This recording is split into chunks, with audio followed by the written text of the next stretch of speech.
হতে পারে একদিন আমার বাড়ির চাকরও আমাকে জিজ্ঞাসা করবে, মা সালাকাকুম ফি সাকার, মালিক আপনি এখানে কি করে? ওই দিন মালিক জবাব দিতে বাধ্য হবে, লাম নাকু মিনাল মুসাল্লিন ওয়া লাম নাকু নুতঈমুল মিসকিন।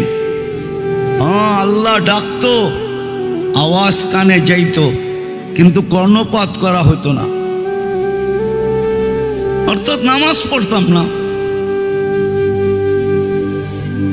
দ্বিতীয়, গরিবদেরকে ভালোবাসতাম না, গরিবদের ব্যাপারে অ্যালার্জি ছিল। ওয়ালাম নাকু নুতঈমুল মিসকিন, এখানে শুধু গরিব না, অধীনস্থের ব্যাপারে আমি সদয় ছিলাম না। এজন্য আল্লাহ রসুলের সর্বশেষ চিৎকার ছিল দুটা, আসসালা ওয়া মা মালাকাত আইমানুকুম, অধীনস্থদের ব্যাপারে সতর্ক থাকো।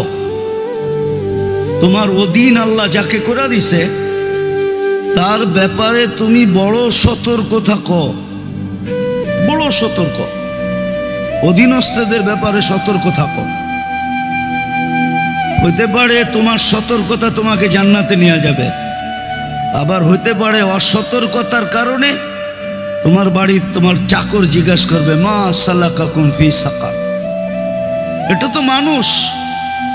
হতে পারে আমার বাড়ির কুকুরও আমাকে দেখে হাসতে পারে, কিয়ামতের দিন কুকুরও হাসবে আর বলবে, আকুনু তুরাবা, একটু পরেই তো আমি মাটি হয়ে যাব, আর আপনি জাহান্নামের ইন্ধন হবেন।